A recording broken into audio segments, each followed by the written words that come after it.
आज आपल्या महाविद्यालयामध्ये जो व्याख्यानाचा कार्यक्रम आयोजित केला आहे त्या व्याख्यानाला प्रमुख उपस्थिती आणि प्रमुख व्याख्याते म्हणून लाभलेले प्राध्यापक डॉक्टर चंद्रकांत चव्हाण सरांचा सत्कार या ठिकाणी महाविद्यालयाचे प्राचार्य यांनी करावा असे मी त्यांना विनंती करतो. संतोष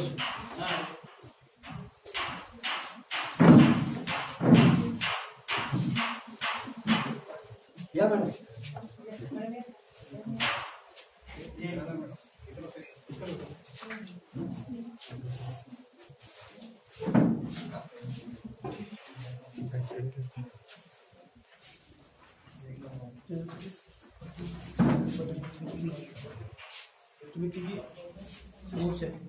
संतोष काका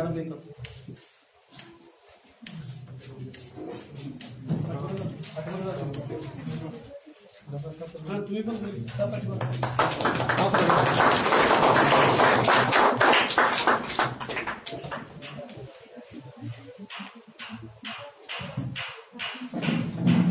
या कार्यक्रमाचं प्रास्ताविक प्राध्यापक डॉक्टर अनिता मुत्कन्ना मॅडम यांनी करावं अशी मी त्यांना विनंती.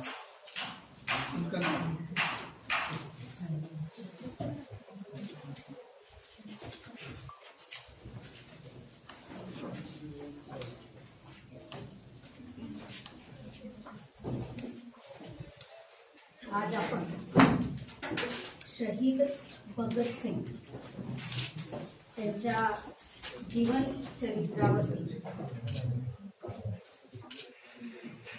व्याख्यानाकरिता आपण या ठिकाणी आयोजित केलेले आपले प्रमुख वक्ते,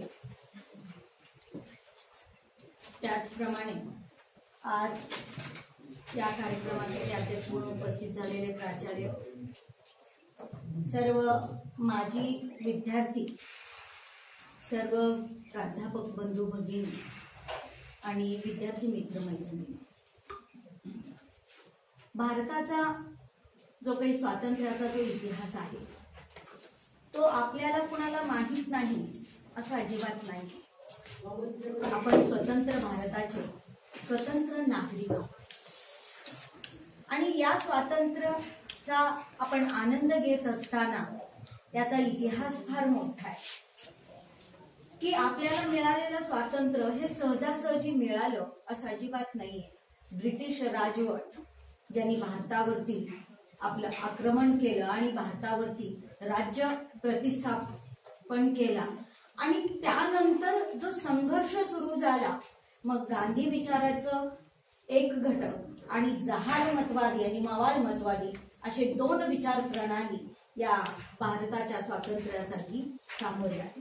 त्यातले शहीद भगतसिंग, ज्यांचा जो काही जहालमतवादी विचार म्हणून आपण त्यांना आपल्या नजरेसमोर त्यांना घेतोय, ज्यांनी क्रांती घडवून आणली, कदाचित ही क्रांती अहिंसा या विचाराच्या पल्याड असेल, पण भगतसिंगांना हे ठाऊक होतं की कधी कधी शांततेच्या मार्गाने सगळं काही मिळतं असं अजिबात नाही, तर त्यासाठी इन्क्लाब जिंदाबाद हा नारा सुद्धा लावावा लागतो, तेव्हा कुठे यश मिळत असतं किंवा स्वातंत्र्य मिळत असतं. अहिंसेचा अर्थ गांधींनी खूप छान पद्धतीने सांगितला की अहिंसा म्हणजे काय असते, की एखाद्याच्या शरीरावर वार करणं म्हणजे हिंसा, त्याच्या शरीरावरती वार न करणं म्हणजे अहिंसा, त्याचबरोबर एखाद्याच्या मनावरती वार होतील असे शब्द करणं म्हणजे सुद्धा हिंसा आहे. कारण ती भावनिक हिंसा कायमस्वरूपी मनावरती कोरलेली असते आणि अशा होणाऱ्या या हिंसेच्या विरोधात क्रांतिकारक पाऊल उचलणं हे खऱ्या युवकाचं एक म्हणजे महत्वाचं वैशिष्ट्य आहे असं म्हणायला हरकत नाही. आणि भगतसिंग हे वयाच्या 23व्या वर्षी ज्यांना हौतात्म्य प्राप्त झालं त्यांच्यामध्ये हीच उर्मी होती, ज्यांना खऱ्याला खरं म्हणता येतं, सत्याला सत्य म्हणता येतं, ज्यांना खोटं आहे ते खोटं म्हणता येतं आणि त्याच्या विरोधात उभं राहता येतं, तो खरा भगतसिंगाचा शिष्य म्हणायला हरकत नाही. आणि ते गुण आपल्यातही असावेत, कारण ज्यांनी भारताला स्वतंत्र करण्यासाठी स्वतः हौतात्म्य पत्करलं, ज्यांना अगदी वयाच्या 23व्या वर्षी हुतात्मा व्हावं लागलं, त्यांच्या 23 वर्षाच्या कालावधीमध्ये त्यांचं व्यक्तिमत्व काय निर्माण झालं असेल, त्यांच्यावरती संस्कार कसे झाले असतील. कारण भगतसिंगाचं सारं कुटुंब हे या ब्रिटिशाच्या विरोधात एक कार्यकारी म्हणजे अगदी पूर्णपणे वाहून घेतलेलं कुटुंब होतं. दिसायला अतिशय उमदा आणि देखणं असणारे भगतसिंग केवळ दिसण्याने देखणे नव्हते तर विचारांनी सुद्धा देखणे होते. म्हणून व्यक्तींनी विचारांनी आणि कृतींनी समांतर रेषेमध्ये चालावं.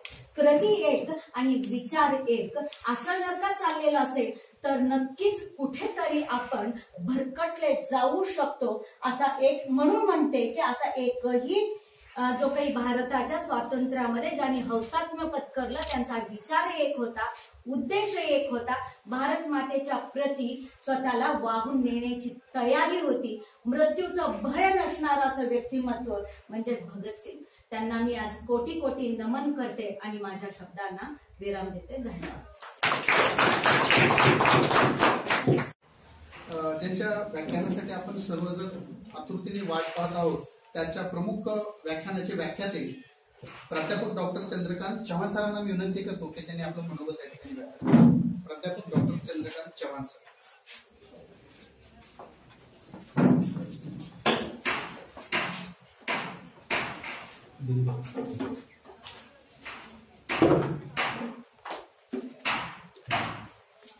जवाहर महाविद्यालयाचे प्राचार्य, आदरणीय माझे मार्गदर्शक चंद्रशेट्टी सर, त्याबरोबरच Kulkarni sir, Shetty sir, Rajput sir, इतर सर्व प्राध्यापक बंधू आणि विद्यार्थी मित्र.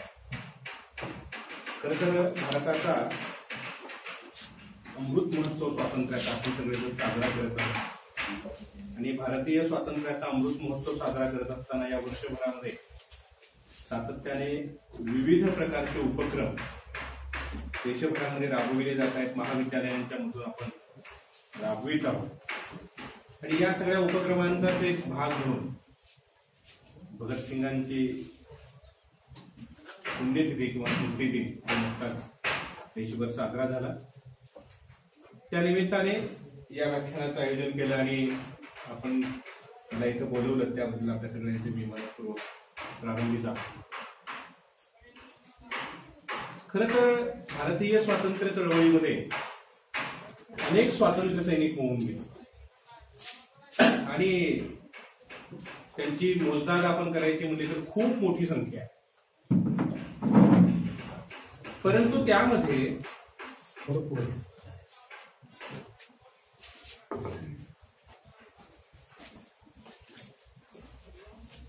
शहीद भगतसिंग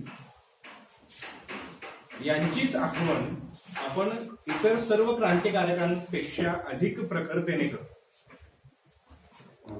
बरोबर आहे, अनेक क्रांतिकारक होऊन गेले पण त्या सगळ्या क्रांतिकारकांच्या स्मृती दिनाचा कार्यक्रम, जयंतीचा कार्यक्रम फारसा मोठ्या प्रमाणावर होत नाही जितका भगतसिंगांचा. तसं तर भगतसिंगांच्याही पूर्वी, भगतसिंग, सुखदेव, राजगुरूंच्याही पूर्वी सोलापूरचे 4 हुतात्मे हे फासावर चढलेले आहेत. देशाच्या स्वातंत्र्याच्या चळवळीमध्ये आपल्या प्राणांची आहुती दिली. परंतु तरी देखील भगतसिंग यांच्या एकूण कार्यावर, विचारांवर खूप मोठ्या प्रमाणावर मंथन हे चालतं. त्याचं कारण काय याचाही विचार आपण इथे करणं आवश्यक. म्हणजे इतर सर्व स्वातंत्र्य सैनिकांच्या मध्ये भगतसिंगांचं असणारं व्यक्तिमत्व इतर सर्व स्वातंत्र्य सैनिकांच्या पेक्षा वेगळं आहे, क्रांतिकारकांच्या पेक्षा वेगळं आहे. जसं मॅडमने आता प्रास्ताविकामध्ये सांगितलं की भगतसिंगांचं संपूर्ण कुटुंब हे राष्ट्रकार्याला वाहून घेतलेलं कुटुंब होतं. भगतसिंगाच्या कुटुंबामध्ये म्हणजे भगतसिंगाचे जे आजोबा होते अर्जुन सिंग, हे राष्ट्रवादी विचारांचे होते, राष्ट्रीय चळवळीमध्ये सहभागी होते आणि त्याही पेक्षा धार्मिक बंधनं जी आहेत ती धार्मिक बंधनं न मानणारे होते. त्यांनी गुरुद्वाराची स्थापना केली होती, तिथे लंगर सुरू केलेला होता आणि सर्व जाती धर्माच्या लोकांना सोबत घेऊन पुढे जाणं, जातीयतेला फाटा देणं, या सगळ्या ज्या गोष्टी आहेत त्या अर्जुन सिंगांनी केलेल्या. आणि त्याच्या पुढे जाऊन भगतसिंगांचे वडील आणि त्याचे जे दोन काका होते, किसन सिंग असतील, स्वर्ण सिंग असतील, किसन सिंग भगतसिंगांचे वडील आणि त्याबरोबर स्वर्ण सिंग आणि अजित सिंग हे त्यांचे काका. ज्या वेळेला भगतसिंगांचा जन्म झाला त्यावेळेला त्यांचे वडील किसन सिंग आणि स्वर्ण सिंग हे त्यांचे काका दोघेही जेलमध्ये. आणि ज्या दिवशी भगतसिंगांचा जन्म झाला त्याच दिवशी त्यांची सुटका झाली. त्यामुळे भगतसिंगांचा जन्म होणं हे एका अर्थाने त्यांच्या कुटुंबामध्ये खूप चांगलं मानलं गेलं. स्वर्णसिंग काही दिवस कैदेमध्ये होते आणि कैदेमध्ये त्यांना जो प्रकृतीचा त्रास सुरू झाला त्यामुळे त्यांना कैदेतून सोडण्यात आलं आणि काही दिवसामध्येच त्यांचं निधन. अजित सिंग मात्र काँग्रेसच्या जहालमतवादी गटाचे एक मोठे नेते होते, गदर पार्टीचे एक मोठे नेते होते आणि ब्रिटिश सत्ता उलटून टाकण्याच्या करता म्हणून त्यांनी एक मोठं आंदोलन उभा केलेलं होतं. आणि या सगळ्याच्या परिणामामुळे गदर पार्टीच्या बहुतांशी सगळ्या क्रांतिकारकांना एकतर पकडण्यात आलेलं होतं किंवा त्यांना परागंदा व्हावा लागला. आणि त्यामुळे हे त्यांचे काका अजित सिंग जे होते, जे भगतसिंगांचे आदर्श होते, लहानपणापासून अजित सिंगांच्या पत्नीच्याकडून, सुवर्णसिंगांच्या पत्नीच्याकडून अजित सिंगांचं कर्तृत्व ते लहानपणापासून ऐकत आलेले होते. आणि त्यामुळे त्यांच्यापुढे त्यांच्या कार्याचा आदर्श होता. देशातून परागंदा होऊन वेगवेगळ्या राष्ट्रांच्या मध्ये जाऊन सुभाषचंद्र बोसांच्या आझाद हिंद फौजेपर्यंत ते पोहोचले आणि त्यांनी तिथे आपलं स्वातंत्र्याकरिता देशाच्या कार्य केले. म्हणजे वडिलांपासून, दोन्ही काकांपासून पूर्ण स्वातंत्र्य चळवळीमध्ये कुटुंब हे रंगलेलं होतं. आणि त्यामुळे त्यांच्या घरामध्ये सातत्याने येणाऱ्या वेगवेगळ्या गदर पार्टीशी संबंधित असणारे लोक असतील, इतर स्वातंत्र्य चळवळीशी संबंधित असणारे लोक असतील, त्यांचं येणं जाणं होतं, उठ बस होती. आणि ते सगळे संस्कार हे लहानपणापासून भगतसिंगांवर झालेले आपल्याला पाहायला. त्यांचा जन्म ज्या बंग किंवा बांग या गावी झाला तिथे त्यांचं प्राथमिक शिक्षण झालं आणि त्यानंतर लाहोरच्या दयानंद अँग्लो हायस्कूलमध्ये त्यांचं हायस्कूलचं शिक्षण पूर्ण झालं.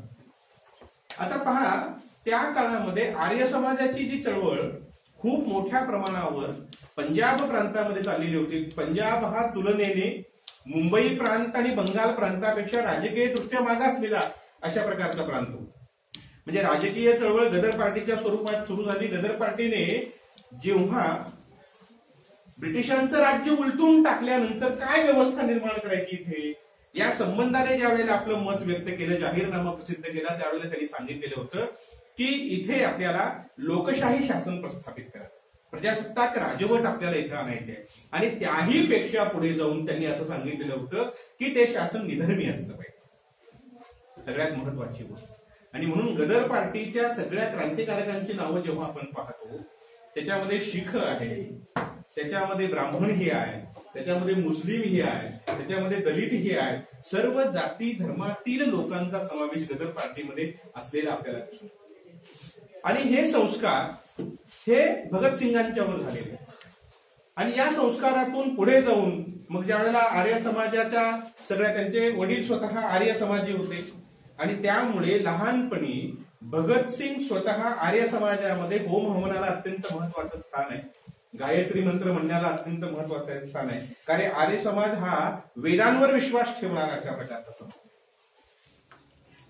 आणि त्यामुळे वेदांचं प्रमाणत्व मानणाऱ्या या आर्य समाजी असलेल्या वडिलांच्या मुळे त्यांच्यावर आर्य समाजाचे संस्कार झाले.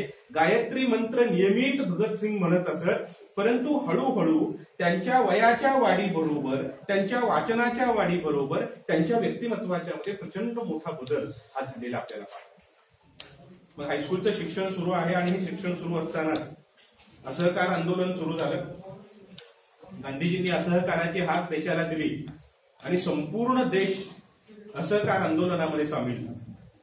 भगतसिंग विद्यार्थी असताना देखील गांधीजींनी जे सांगितलेलं तत्व होतं की असहकार सर्व प्रकारचा असहकार करायचा. म्हणजे काय, ब्रिटिशांच्या न्यायालयामध्ये पण आपण जायचं नाहीये, ब्रिटिशांच्या नोकरीचा त्याग करायचा आहे, ब्रिटिशांच्या पदव्यांचा त्याग करायचा आहे, कुठल्याही प्रकारचं सहकार्य करायचं नाही आणि ब्रिटिश शासनाच्या मार्फत चालविल्या जाणाऱ्या, अनुदान दिल्या जाणाऱ्या ज्या शाळा आहेत त्या शाळांचा देखील त्याग करायचा. भगतसिंगांनी शाळेचा त्याग केला आणि त्या चळवळीमध्ये ते सहभाग. असहकाराची चळवळ ही सुरू होण्याच्या पूर्वी एक घडलेली घटना जी भगतसिंगांच्या मनावर खोलवर अशा प्रकारचा परिणाम करणारी ती म्हणजे जालियनवाला बाग हत्याकांड. जालियनवाला बाग हत्याकांड जेव्हा घडून आलं त्यावेळेला भगतसिंगांचं वय अवघं 12 वर्षाचं आहे आणि अवघं 12 वर्षाचं वय असताना लाहोर या ठिकाणी शिकणाऱ्या भगतसिंगांनी जालियनवाला बाग हत्याकांड झालेला आहे समजल्यानंतर त्या दिवशी चालत तिथेपर्यंत जाऊन तिथे त्या प्रत्यक्ष क्षेत्राला भेट देऊन, जालियनवाला बागेला भेट देऊन तिथली माती एक आठवण म्हणून सोबत ते घेऊन आले. वय अवघं 12 वर्षांचा. भगतसिंग जन्माला यावा पण तो आपल्या घरात जन्माला येऊ नये, तो शेजाऱ्याच्या घरात जन्माला यावा इतकं अत्यंत जळजळीत असं आयुष्य हा भगतसिंग जगलेला आहे. आणि म्हणून एवढ्या वयामध्ये वयाच्या 12व्या वर्षी अन्यायी सत्ता निरपराध लोकांवर कशा प्रकारे अनन्वित अशा प्रकारचा त्यांचा छळ करते, गोळीबार करते, निरपराध लोकांना ठार मारते आणि हे अन्याय आहे त्या विरोधामध्ये आपण उभं राहिलं पाहिजे, ही भूमिका वयाच्या अवघ्या 12व्या वर्षी भगतसिंगांच्या मनामध्ये निर्माण होते. ही अत्यंत महत्वपूर्ण अशा प्रकारची होती. हायस्कूलमध्ये शिक्षण घेत असताना किंवा नंतरच्या काळामध्ये ज्यांची शिक्षण अपूर्ण राहिली ती अपूर्ण राहिलेली शिक्षण पूर्ण व्हावीत म्हणून जी लाला लजपत रायांनी सुरू केलेली महाविद्यालय होतं, लाला लजपत रायांनी सुरू केलेलं नॅशनल कॉलेज, या नॅशनल कॉलेजमध्ये भगतसिंगांनी प्रवेश घेतला आणि मग हायस्कूल आणि कॉलेजमध्ये प्रवेश घेतल्यानंतर तिथे शिक्षण शिकत असताना भगतसिंगांच्या व्यक्तिमत्वाचे वेगवेगळे पैलू पहा. भगतसिंग स्वतः उत्तम अभिनेते आहेत. म्हणजे त्या काळामध्ये चंद्रगुप्त मौर्यांच्यावर नाटक त्यांनी केलेलं आहे, स्वतः चंद्रगुप्त मौर्याची भूमिका त्यांनी केलेली आहे आणि त्याबरोबरच महाराणा प्रतापावर नाटक केलेलं आहे, महाराणा प्रतापाची भूमिका त्यांनी केलेली आहे. आणि ही नाटकं विद्यार्थ्यांमध्ये लोकप्रिय व्हायला लागली हे ज्या वेळेला तिथे असणाऱ्या ब्रिटिश शासनाला स्थानिक समजलं तेव्हा शासनाने ती नाटकं बंद पाडलेली आहेत. म्हणजे विद्यार्थी दशेमध्ये सुद्धा शासनाच्या विरोधी आक्रमकपणा नुसता निर्माण करून चालणार नाही, तर ते प्रबोधन आपल्याला नाटकाच्या माध्यमातून करता येऊ शकेल, लेखनाच्या माध्यमातून करता येऊ शकेल. ही भावना जी आहे ती त्यांच्या मनामध्ये आणि ह्याच गुण त्यांना ज्या वेळेला त्यांनी सॉन्डर्सची हत्या केलेली आहे त्यावेळेला तिथून निसटून जात असताना त्यांना हा गुण उपयोगी आलेला आहे. अनेक वेळेला बेमालूम अशा प्रकारची वेषांतर ही भगतसिंगांनी जी केलेली आहे त्याच्यामध्ये त्यांच्या ठिकाणी असलेला कलावंत हा त्यांना तिथे उपयोगी पडलेला आपल्याला पाहायला मिळेल. त्यानंतर तिकडे कुटुंबामध्ये भगतसिंगांचा विवाह करायचा म्हणून मोठ्या प्रमाणावर चर्चा सुरू झाली. भगतसिंगांची जी आजी होती तिचं आयुष्य म्हणजे खूप कमी राहिलेलं आहे, आता ती मृत्यूशय्येवर आहे अशा प्रकारची स्थिती आहे. मग आपल्याकडे आपल्याला सगळ्यांना माहित आहे आपल्या कुटुंबातील एखादी ज्येष्ठ व्यक्ती आता काही दिवसात जाणार आहे वगैरे अशी परिस्थिती असली की ती म्हणते नातवाचं लग्न माझ्या डोळ्यापुढे जात म्हणजे ते भगतसिंगांच्या काळात पण तेच होतं, अजून तेच चालू आहे. त्याच्यामध्ये बऱ्याच वेळेला नातू नातीचे हाल होतात ती गोष्ट वेगळी, गडबडीमध्ये लग्न झालेलं असतं म्हणून. परंतु भगतसिंगांना ज्या वेळेला हे समजलं की आपले वडील आपल्या विवाहाचा घाट घालतायत, त्यांनी मुलगी पसंत केलेली आहे वगैरे इथपर्यंत जेव्हा झालं तेव्हा वडिलांना उलट टपाली त्यांनी सांगितलेले की मी विवाह करणार नाही.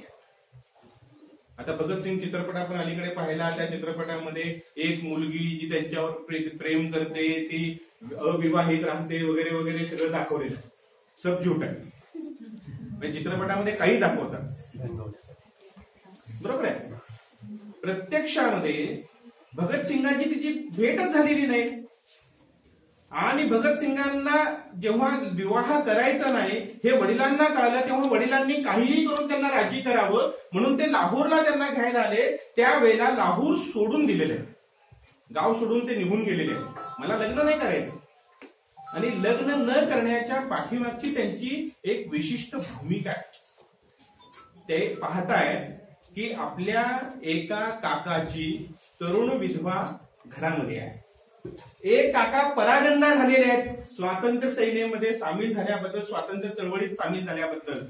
त्यांची पती असून सुद्धा विधवेचंच आयुष्य जगते. आणि आता मी ज्या मार्गावर जाणार आहे त्या मार्गावर मृत्यू कधी मला घेरेल सांगता येत नाही. आणि अशात जर मी विवाह केला तर माझ्या पत्नीला देखील तशाच प्रकारचं आयुष्य जगावं लागेल आणि तो तिच्यावर मी केलेला अन्याय असेल आणि म्हणून मला विवाह करायचा. विवाह न करण्याच्या पाठीमागची एक विशिष्ट अशा प्रकारची भूमिका आहे. आणि मग ते तिथून निघतात, कानपुराला जातात. आणि कानपूरला गेल्यानंतर मात्र तिथल्या कालखंडामध्ये चंद्रशेखर आझाद, बटुकेश्वर दत्त, विजयकुमार सिन्हा, मनमथनाथ गुप्त, सचिंद्रनाथ सन्याल, जोगेशचंद्र चटर्जी, अजय घोष हे सगळे त्या काळातील मोठे क्रांतिकारक जे आहेत त्या क्रांतिकारकांच्या सहवासामध्ये ते आहेत. म्हणजे मनामध्ये क्रांतीची भावना तेवत असताना त्या विस्तवाला अग्नीचं स्वरूप जणू प्राप्त व्हावं अशा या सगळ्या आपलं आयुष्य जगणाऱ्या या क्रांतिकारकांच्या सहवासामध्ये भगतसिंग येतात. आणि मग इथे येत आल्यानंतर त्यांच्या व्यक्तिमत्वाचा आणखी एक वेगळा पैलू आपल्या निदर्शनास येतो. खरं तर ते कॉलेजमध्ये शिकत असताना पंजाबी भाषा आणि लिपी यावर त्यांनी एक निबंध लिहिलेला होता. आणि पंजाबी भाषा व लिपी यावर लिहिलेला त्यांचा जो काही निबंध होता तो निबंध त्या काळामध्ये पहिल्या क्रमांकाचा आला आणि 50 रुपयाचं बक्षीस. विचार करा, त्या काळात भगतसिंगांच्या काळात 50 रुपये म्हणजे मला आठवतं 72-73च्या काळात माझे वडील नोकरीला लागले त्यावेळेला त्यांना 73 रुपये पगार होता. महिन्याचा पगार 73 रुपये होता, बरोबर आहे सर. आणि अशी स्थिती असेल तर 50 रुपये बक्षीस त्या काळात जर त्यांना मिळालेलं असेल तर ते किती मोठं बक्षीस होतं. आणि त्यामध्ये त्यांनी केलेली मांडणी ही त्यांच्या बौद्धिक प्रगल्भतेचं दर्शन घडविणार आहे. काय म्हणतायत ते म्हणतायत की कोणत्याही देशामध्ये, राज्यामध्ये, राष्ट्रामध्ये खरं तर ते संघराज्याचं समर्थन करत असताना भाषावर प्रांतरचनेचं सुद्धा समर्थन करतात. आणि मग ते असं म्हणतात की या माध्यमातून पंजाबी भाषेमधून जर आपण शिक्षण दिलं तर ते अधिक लोकांपर्यंत लवकर पोहोचू शकेल. शिक्षणामध्ये असलेल्या अडचणींचा उहापोह देखील ते आपल्या या निबंधामध्ये एवढ्या लहान वयामध्ये महाविद्यालयात असताना ते करताना आपल्याला पाहायला मिळत आहे. आणि मग या कॉलेजमध्ये शिकत असताना सुखदेव असतील, भगवती चरण असतील, यशपाल असतील, रामचंद्र कपूर असतील यांच्या साह्याने नौजवान भारत सभेची स्थापना ही भगतसिंगांनी केली. नौजवान भारत सभा स्थापन करून या माध्यमातून क्रांतिकारक चळवळींना एक विशिष्ट अशा प्रकारची दिशा द्यावी असा प्रयत्न त्यांनी या माध्यमातून केला. आणि मग याच वेळेला सचिंद्रनाथ सन्याल यांनी ऑक्टोबर 1924 मध्ये कानपूर येथे हिंदुस्थान रिपब्लिकन असोसिएशनची स्थापना केलेली होती, ज्याचे भगतसिंग हे सभासद आहेत. आता पहा, भगतसिंगांच्या व्यक्तिमत्वामध्ये कानपूरला आल्यानंतर आणि त्याच्यापूर्वी शिक्षण घेत असताना, एकूण महाविद्यालयीन शिक्षण घेत असताना प्रचंड वाचन भगतसिंगांनी केलेलं. लाला लजपत रायांनी सुरू केलेल्या ग्रंथालयातील प्रचंड ग्रंथ त्यांनी वाचलेले आहेत. आपल्या वडिलांनी, आजोबांनी जो ग्रंथसाठा आपल्या कुटुंबामध्ये करून ठेवलेला होता तो सगळा त्यांनी वाचून काढलेला. दुर्दैवाने काय झालेलं आहे की आपल्या तरुण पिढीच्या पुढे खूप मोठा प्रश्न असा आहे, महाविद्यालयीन जीवन हे आनंदासाठी, छान छोकीसाठी आहे, मौज मजेसाठी आहे असं समजून आयुष्यातली सगळ्यात महत्वाची वर्ष ही आपण घालवून टाकतो आणि आयुष्यभर मग रखडत जगतो. विद्यार्थ्यांच्या बाबतीमध्ये वर्गात बोलत असताना देखील आम्ही सांगत असतो ही 3-4 वर्ष आहेत महाविद्यालयीन तुमच्या आयुष्याला योग्य वळण देणारे. भविष्यात काय आपल्याला बनायचं आहे हे ठरविणार. परंतु या 4-5 वर्षामध्ये ग्रंथालयाशी किती संबंध आपला येतो, ग्रंथालयातील किती संदर्भ ग्रंथांचं वाचन आपण करतो. कोणत्याही महान व्यक्तिमत्वाच्या बाबतीमध्ये तुम्ही जर बघितलं तर तुमच्या लक्षात येईल महाविद्यालयीन जीवनामध्ये प्रचंड वाचन हे त्यांनी केलेलं आहे. आणि त्यामुळे आपण समाजाला एक दिशा देण्यासाठी आपल्या विचारांना सुद्धा एक विशिष्ट दिशा प्राप्त होणं जे गरजेचं असतं ते महाविद्यालयीन जीवनामध्ये केलेल्या वाचनामुळे प्राप्त होतं. आणि म्हणून महाविद्यालयीन जीवनामध्ये आपल्याकडे वेळही असतो पुरेसा. बाकीचे काही गोष्टी मागे लागल्यानंतर लग्नानंतर काही करायचं म्हटलं तरी लवकर शक्य होत नाही. बायको म्हणते वेळेत घरी या, लेकरू कोण सांभाळणार, माझी एकट्याची जबाबदारी आहे का, वगैरे वगैरे सगळ्या गोष्टी सुरू होतात. आणि वैवाहिक याच्यामध्ये गेल्यानंतर हळूहळू सामाजिक कामातील वाचनातील सगळं हे कमी व्हायला ही वस्तुस्थिती आहे. म्हणून आपले विचार जे आहेत हे पुष्ट बनविण्याचं काळ जो कोणता असेल तर तो महाविद्यालयीन शिक्षणाचा काळ. आणि म्हणून भगतसिंगांनी प्रचंड वाचन केलेलं होतं. क्रांतिकारक चळवळीशी संबंधित असणारे गणेश विद्यार्थी जे पुढे कम्युनिस्ट चळवळीमध्ये गेले आणि कम्युनिस्ट चळवळीमध्ये पुढे त्यांना कम्युनिस्ट कार्य केल्याबद्दल अटकही झालं, तर यांच्या प्रताप वर्तमानपत्रामध्ये त्यांनी काम केलं. प्रताप असेल, कानपूरचं प्रभा असेल, दिल्लीचं महारथी असेल किंवा अलाहाबादचं चांद असेल, अशा वर्तमानपत्रातून त्यावेळेला भगतसिंगांनी लेखन केलं. म्हणजे एका बाजूला ते नटही आहेत, एका बाजूला ते पत्रकारही आहेत, वर्तमानपत्रामध्ये लेखनही करतायत. आणि भगतसिंगांना हिंदी, उर्दू, पंजाबी, इंग्रजी अशा 4 भाषा या अत्यंत चांगल्या अवगत होत्या. हिंदुस्थान सोशलिस्ट पार्टीमध्ये म्हणजे हिंदुस्थान रिपब्लिकन पार्टी जी सुरुवातीला निर्माण झालेली होती त्याच्यामध्ये सोशलिस्ट जो शब्द आहे तो भगतसिंगांच्या आग्रहकात राहिला. आणि मग हिंदुस्थान सोशलिस्ट रिपब्लिकन किंवा रिपब्लिकन सोशलिस्ट पार्टी म्हणून तिचं नामांतर हे नंतरच्या काळामध्ये झालेलं आपल्याला पाहायला मिळतं. म्हणजे हळूहळू भगतसिंग हे एक सनातनी तरुणाकडून निधर्मी तरुणाकडे कसे वाटचाल करत जातात आणि ही वाटचाल करत असताना त्यांनी केलेलं प्रचंड वाचन जे आहे ते वाचन त्यांना कसं कारणीभूत ठरतं हे आपल्या लक्षात येतं. सायमन कमिशनची नियुक्ती होते. खरं तर भारताला दर 10 वर्षांनी आम्ही सुधारणा देऊ असं सांगितलेलं होतं. आणि 1909 साली मोर्ले मिंटो सुधारणा, 1919ला मॉन्टेग्यू चेम्सफोर्ड सुधारणा, त्याप्रमाणे 1929ला सुधारणा आपल्याला मिळायला पाहिजे होत्या. परंतु स्वराज्य पक्षाने केलेलं काम किंवा असहकाराची चळवळ या सगळ्या गोष्टींच्यामुळे जो प्रचंड असंतोष भारतीयांच्या मनामध्ये निर्माण झालेला होता त्यामुळे 2 वर्ष आधीच भारतीयांना द्यावयाच्या सुधारणांच्या संबंधाने सायमन कमिशन नियुक्त केलं गेलं. आणि सायमन कमिशनची नियुक्ती केल्यानंतर त्यात एकही हिंदी सभासद नाही म्हणून त्याला संपूर्ण देशभरामध्ये सायमन गो बॅक या घोषणांनी त्याचं स्वागत सगळीकडे झालं. तसाच प्रसंग सगळीकडे होत असताना सायमन कमिशनला विरोध करणाऱ्या लाला लजपत राय यांच्यावर सॉन्डर्स नावाच्या अधिकाऱ्याने प्रचंड लाठी हल्ला केला आणि त्याच्या छातीवर त्या लाठ्यांचे मार बसले, रक्त आलं आणि वयोवृद्ध होते लाला लजपत राय. खरं तर भगतसिंग हे चिकित्सक अशा प्रकारे विचाराचे तरुण आहेत. म्हणजे लाला लजपत रायांच्या बद्दल त्यांच्या मनामध्ये तीव्र आदर आहे. परंतु त्याच वेळेला लाला लजपतराय काँग्रेसपासून बाजूला होऊन निवडणुका लढवू इच्छित आहेत म्हटल्यानंतर ती गोष्ट त्यांना आवडत नाही. त्याविरुद्ध ते लेख पण लिहितात. आणि लाठी हल्ल्यामध्ये लाला लजपतरायांचा देहांत होतो तेव्हा खवळून उठलेले भगतसिंग याचा बदला घेतल्याशिवाय आपण थांबायचं नाही म्हणून सॉन्डर्सच्या हत्येची लगेच योजना आखतात आणि सॉन्डर्सची हत्या करण्यासाठी म्हणून ते जातात. चंद्रशेखर आझाद, भगतसिंग, राजगुरू आणि त्याबरोबरच जयगोपाल हे स्कॉटला मारण्यासाठी गेलेले आहेत प्रत्यक्षामध्ये. म्हणजे मरतो सॉन्डर्स परंतु स्कॉटने लाठी हल्ला केलेला आहे. लाठी हल्ल्याचा तो प्रमुख तिथला अधिकारी जो होता तो स्कॉट होता. तर स्कॉटची हत्या करायची म्हणून ते गेले आणि त्यावेळेला जयगोपाल एक सायकल घेऊन उभारलेला आहे. सायकल नादुरुस्त झालेली आहे, तो दुरुस्त करतोय वगैरे असं बसून तिथं तो थांबलेला आहे. आणि त्यावेळेला हे दोघे एका गाडीवर आहेत आणि ते बरोबर निशाणा लावून थांबलेले आहेत. आणि जयगोपालने इशारा केला रे केला, स्कॉटला ठार मारायचं म्हणून एक पूर्ण तयारीनिशी आहे. जयगोपालला वाटतं की स्कॉटच आलेला आहे आणि तो इशारा करतो. त्याने इशारा केल्या केल्या हे गोळ्या घालतात. खरं तर सुखदेवचा निशाणा एवढा जबरदस्त असतो की त्याने घातलेल्या गोळी बरोबर तो सॉन्डर्स जागेवर कोसळतो. तो मेलाय की नाही माहित नाही म्हणून आपल्या बंदुकीतल्या पिस्तुलातील उरलेल्या 4-5 गोळ्या भगतसिंग जाऊन त्याला मारतात, कारण तो मेलाच पाहिजे. आणि ब्रिटिश शासनाला अन्याय्य तुम्ही अशा प्रकारची वर्तणूक केलात तर आता आम्ही गप्प बसणार नाही, त्याचा बदला घेतल्याशिवाय आम्ही थांबणार नाही. ही आठवण द्यायची आहे. जे सांगायचंय त्यांना ते त्यांच्यापर्यंत पोहोचलंच पाहिजे म्हणून त्याला ठार मारतात. आणि हा सगळा गोंधळ होत असताना चंद्रशेखर आझाद बाजूला थांबलेले आहेत.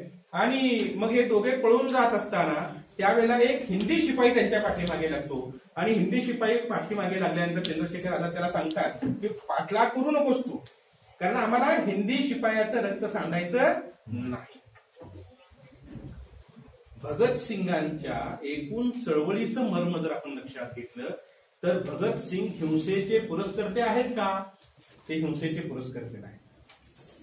हिंसा आणि अहिंसा या दोन्ही गोष्टीची चिकित्सा भगतसिंगांनी जितक्या सूक्ष्मपणे केलेली आहे तितकी इतर कोणीही केलेली नाही. भगतसिंग असं म्हणतात की आम्ही हिंसेचा पुरस्कार करत नाही, परंतु ज्या वेळेला आमच्या पुढे दुसरा कुठलाच मार्ग नाही, अपरिहार्य अशा प्रकारची परिस्थिती आहे, त्यावेळेला मात्र हिंसेशिवाय पर्यायच नसल्यामुळे आम्ही हिंसा करतो. हिंसा करणं हा आमचा उद्देश नाही.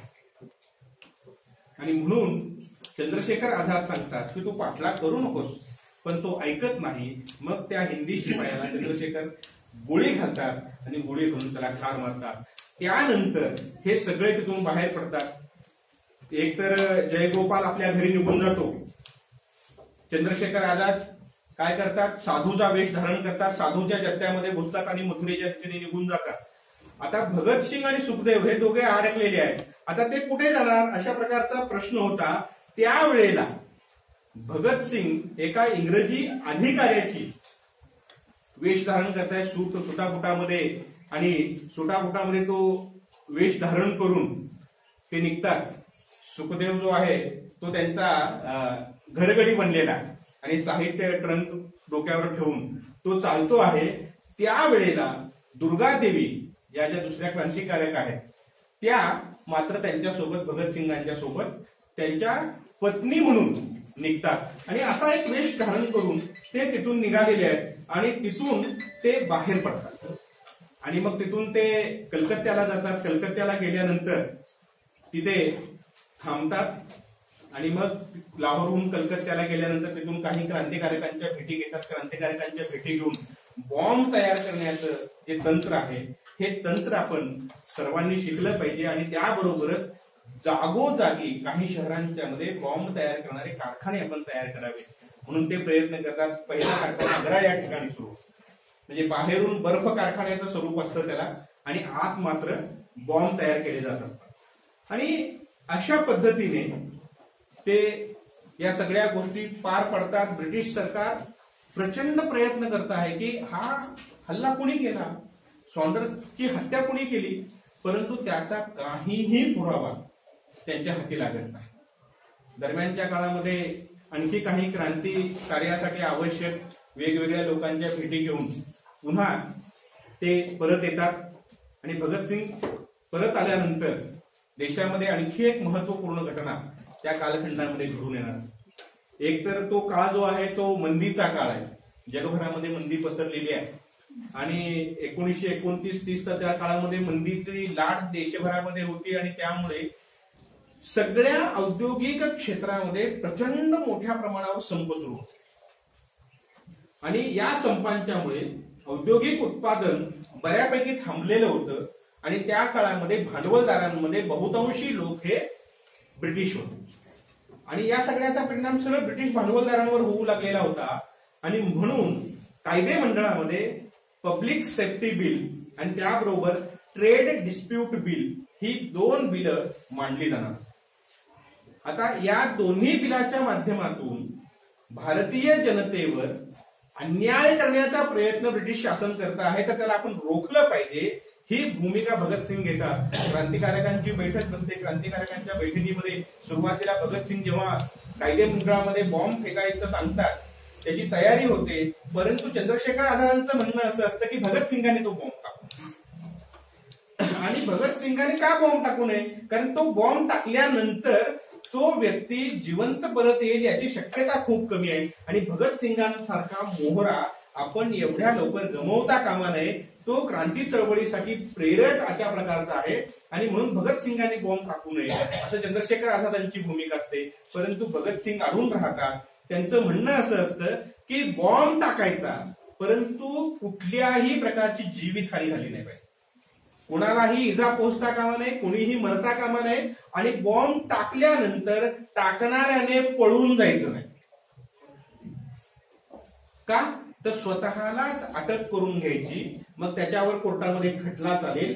कोर्टामध्ये खटला चालल्यानंतर त्याने आपली भूमिका या पाठीमागची मांडायची आणि जगभर ब्रिटिश शासनाचं हे जे विद्रूप अशा प्रकारचं स्वरूप आहे, अन्यायी अशा प्रकारचं स्वरूप आहे, ते सगळ्या जगाला समजलं पाहिजे. शेवटी नाईलाजाच तो आझाद मान्य करतात, परंतु आझाद भगतसिंगांना भेटत नाही. न भेटता निघून जातात. कारण त्यांना माहिती आहे की एकदा पकडले गेले की त्यानंतर मृत्यूदंडाशिवाय दुसरी शिक्षा यांना होणार नाही आणि मग पुन्हा भगतसिंगांची भेट. भगतसिंगावर खूप जीव चंद्रशेखर आझादांचा होता आणि न भेटता ते निघून जातात आणि जाताना इतर क्रांतिकारकांना सांगतात भगतसिंगाला जपा, आणि म्हणून एवढं बोलून ते निघून जातात. तारीख ठरते कायदे मंडळामध्ये 8 एप्रिल 1929 रोजी बॉम्ब फेकायचा आहे. एका व्यक्तीच्या मदतीने भगतसिंग आणि बटुकेश्वर दत्त कायदे मंडळामध्ये पोहोचतात. त्यावेळेला कायदे मंडळाचे अध्यक्ष आहेत विठ्ठलभाई पटेल आणि त्या कायदे मंडळामध्ये जॉन सायमन म्हणजे सायमन कमिशनचा अध्यक्ष John Simon, Pandit Motilal Nehru, barrister Jinnah Jayakar, न जी केळकर, ही सगळीच्या सगळी त्या काळातील राष्ट्रीय चळवळीतील मोठी नाव आहेत. हे सगळे त्या कायदे मंडळामध्ये हजर आहेत. आणि अशा वेळेला कायदे मंडळामध्ये अशा ठिकाणी बॉम्ब टाकायचा की ज्या ठिकाणी बॉम्ब पडल्यानंतर कोणालाही इजा होता का. कायदे मंडळामध्ये हा ठराव मंजूर झाला. अध्यक्षाने तो ठराव मंजूर झालेला आहे हे सांगितलं. भगतसिंगांनी बॉम्ब टाकला, त्यामुळे प्रचंड धूर सगळीकडे झाला. तिथे असणारे कायदे मंडळातील सगळे पोलीस शिपाई पळून बाहेर निघून गेले.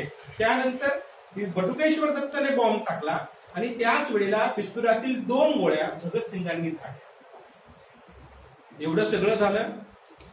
धूर बाजूला झाला, निवला आणि मग बाहेर पळून गेलेले जे पोलीस होते ते सगळे सोल्जर आत आले आणि त्यांनी बघितलं की वरच्या याच्यामध्ये बसलेले, बाल्कनीमध्ये बसलेले जे 2 तरुण आहेत ते मात्र इन्क्लाब जिंदाबादच्या घोषणा देत आहेत, साम्राज्यवादाचा निषेध करतायत आणि त्यांच्या हाती असणारे जी काही पत्रक आहेत ती पत्रकं उधळत आहेत आणि पत्रकं उधळून आपण का हा हल्ला केला हे सांगतायत. हे पाहिल्यानंतर त्या दोघांना अटक केली जाते. हातामध्ये पिस्तूल असून देखील भगतसिंग कोणावरही गोळी झाडत नाहीत, कारण कोणाला मारणे हा त्यांचा उद्देश नाही. सर्वत्र धूर झाल्यानंतर भगतसिंग आणि बटुकेश्वर दत्त केव्हाही तिथून निसटून जाऊ शकले असते, परंतु ते तेथून पळून जात नाहीत. स्वतःला इंग्रजांच्या स्वाधीन सोल्जरांच्या करतात आणि मग त्यानंतर या दोघांवर खटला चालतो. त्यावेळेला जी पत्रकं फेकलेली होती ती पत्रकं फेकल्यानंतर भगतसिंग सांगतायत की का हा बॉम्ब टाकलाय. बहिऱ्यांना ऐकू यावं यासाठी मोठ्या आवाजाची गरज असते. ब्रिटिश शासन बहिरं झालेलं आहे. कायदे मंडळामध्ये राष्ट्रसभेचे जरी प्रतिनिधी आत असले तरी राष्ट्रसभेच्या माध्यमातून वेळोवेळी अनेक प्रकारच्या मागण्या केल्या जात आहेत, परंतु त्या मागण्यांना केराची टोपली दाखवली जाते. जनतेचा जो काही हुंकार आहे तो तुमच्यापर्यंत पोहोचत नाही. तर अशा वेळेला तो तुमच्यापर्यंत पोहोचविण्यासाठी मोठा आवाज करण्याची गरज आहे आणि म्हणून आम्ही पोहोचतो. आणि मग त्यानंतर दोघांना अटक केलं जातं आणि अटक करून त्याबद्दल कोर्टामध्ये खटला जातो. भगतसिंगांनी जरी बॉम्बस्फोट केलेले असले तरी त्यामध्ये जीवितहानी झालेली नव्हती. म्हणजे एकही मनुष्य मारला गेलेला नव्हता. त्यामुळे कायदे मंडळात टाकलेल्या बॉम्ब बद्दल त्यांना जन्मठेपेची शिक्षा होती. परंतु त्यावेळेला त्यांच्याकडे जे पिस्तूल सापडलेले आहे ते पिस्तूल हे सॉन्डर्सच्या हत्येचा पुरावा देणारा पिस्तूल. आणि आजपर्यंत सॉन्डर्सची हत्या कोणी केली हे कुणालाच समजलेलं नव्हतं. परंतु हे पिस्तूल हाती आल्या कारणामुळे त्यातील गोळ्या आणि या सगळ्या गोष्टीवरून सॉन्डर्सची हत्या देखील याच पिस्तुलाने झालेली आहे हे लक्षात येतं. आणि मग इंग्रजी सरकारची तपासाची चक्र फिरायला लागतात आणि त्यामधून मग क्रांतिकारकांवर छापे पडायला लागतात. या दोघांना अटक केली जाते, त्यांना जन्मठेपेची शिक्षा सुनावली जाते. त्यानंतर मग सॉन्डर्सच्या हत्येचा आरोप यांच्यावर लागला आणि हत्येचा आरोप लागल्यानंतर जेव्हा खटला चालतो त्यावेळेला प्रत्येक वेळेला खटला चालत असताना ब्रिटिश सरकार अत्यंत निर्दयी अशा प्रकारचं सरकार, म्हणजे न्यायाधीशाच्या पुढेच या सगळ्या क्रांतिकारकांना मारण्यात येतं. पठाण त्यांच्या अंगावर सोडण्यात येतात. पठाणांच्या भाडोत्री पठाणांच्या करवी यांना मारण्यात येतं. रक्त व्हायला लागतं भगतसिंगाच्या नाकातून नाकावर ठोसा मारल्या कारणामुळे. परंतु त्यांचा इलाजही सरकार करायला लवकर तयार. त्यावेळेला खूप सुंदर अशा प्रकारची कविता जी आहे, ओमप्रकाश कवी ओमप्रकाश यांची भगतसिंग म्हणतोय आणि विशेष न्यायालय स्थापन केलेलं आहे. विशेष न्यायालयाच्या समोर म्हणजे कायद्यामध्ये तरतूद नसलेली गोष्ट, अशी विशेष न्यायालय स्थापन करण्याची कुठलीही तरतूद नव्हती. त्या न्यायालयाने दिलेल्या निर्णयाच्या विरुद्ध उच्च न्यायालयामध्ये किंवा सर्वोच्च न्यायालयामध्ये दाद मागण्याची मुभा नव्हती. आणि अशा सगळ्या याच्यामध्ये तो ब्रिटिश न्यायाधीश बसलेला आहे आणि त्याच्यापुढे भगतसिंग गाणं म्हणतोय, गीत म्हणतोय, अनेक गीत त्याला पाठ होते. तो असं म्हणतोय, कभी दिन वो आएगा कि जब हम आजाद होंगे, कभी दिन वो आएगा कि जब हम आजाद होंगे, ये अपनी जमी होगी, यह अपना आसमां होगा, शहीदों की चिताओं पर जुड़ेंगे हर बरस मेले, वतन पर मरने वालों का यही बाकी निशा. हे कवी ओमप्रकाशचं गीत. काकोरी खून काकोरी खटल्यामध्ये ज्यांना शिक्षा झाली, रामप्रसाद बिस्मिल, अशफाकुल्ला, राजेंद्र लाहिरी या सगळ्यांना मृत्यूदंड देण्यात आलेला आहे. आणि त्याच्यातील रामप्रसाद बिस्मिल हा अतिशय कवी म्हणायचा होता आणि त्यांनी रचलेली जी पदं होती, गीतं होती, ही भगतसिंगांच्या ओठांवर सतत असायची. इतर वेळेलाही तो म्हणत असायचा, सरफरोशी की तमन्ना अब हमारे दिल में है, देखना है जोर कितना बाजुए कातिल. म्हणजे ही गीतं त्यांच्या मुखी आहे. आणि मग तो इंग्रज अधिकारी म्हणतो की काय म्हणतोय तो. आणि त्यावेळेला जेव्हा भाषांतरकाराकडून त्याला समजतं दुभाषाकडून की तो असं म्हणतोय, तेव्हा तो प्रचंड संतापतो की अरे ब्रिटिशांचं राज्य जाऊन याचं राज्य येईल म्हणतोय का. हा ब्रिटिशांचं राज्य, या साम्राज्याचा सूर्य कधीच मावळत नाही, असं साम्राज्य नष्ट होईल म्हणतोय का. म्हणजे प्रचंड अहंकार वंशाचा असेल, इतर सगळ्या गोष्टींचा इंग्रजांच्या अधिकाऱ्यांच्या ठिकाणी होता. आणि त्यामुळे त्या सगळ्या गोष्टी होत गेल्या. क्रांतिकारक चळवळींच्या बाबतीमध्ये सगळ्यात मोठी गोष्ट ही होती की हे एक सतीचं वाण होतं. कारण ज्या वेळेला सशस्त्र क्रांतीचा मार्ग तुम्ही अनुसरता त्याचा शेवट निश्चित ठरलेला आहे. तो म्हणजे एक तर ब्रिटिश सोल्जराची कुठे ना कुठे गोळी लागेल तुम्हाला, किंवा पकडले जा तर फाशीची शिक्षा होईल, किंवा तुम्हाला जन्मठेपेची शिक्षा. आणि हे सतीचं वाण आहे. आणि म्हणून क्रांतिकारक चळवळी यशस्वी झाल्या नाहीत त्याचं सगळ्यात मोठं कारण आहे की हे सगळं सहन करणं हे प्रत्येकाला शक्य नाही आहे ना. प्रत्येक जण काही चंद्रशेखर आझाद किंवा भगतसिंग असू शकत नाही. आणि मग याचा परिणाम म्हणून ज्या वेळेला हा खटला उभा राहिला त्यावेळेला जयगोपाळ आणि हंसराज हे सॉन्डर्सच्या हत्येच्या वेळी ज्याने इशारा केला तो, आणि हंसराज हा दुसरा क्रांतिकारक, हे दोघे इंग्रजांचा अत्याचार सहन करू शकले नाहीत आणि ते माफीचा साक्षीदार. आणि माफीचा साक्षीदार झाल्यामुळे जयगोपाळ तर प्रत्यक्ष घटनेच्या वेळेला तिथे उपस्थित होता. त्यामुळे सॉन्डर्सची हत्या ही भगतसिंगांनी केलेली आहे याचा पुरावाच त्यांच्याकडे उपलब्ध झाला आणि त्याबद्दल भगतसिंगांना फाशीची शिक्षा. आता फाशीची शिक्षा झाल्यानंतर किशन सिंगांनी म्हणजे भगतसिंगांच्या वडिलांनी त्यांना फाशी देऊ नये म्हणून अर्ज केलेला आहे, प्रयत्न केलेला आहे.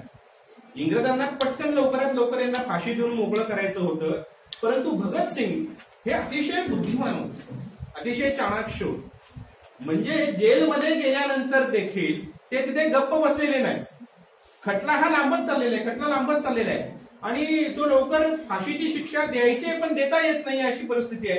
कारण जवळजवळ 87 दिवस भगतसिंग आणि त्यांच्या सहकार्यांनी उपोषण हे कारागृहामध्ये केलेलं आहे. कशासाठी?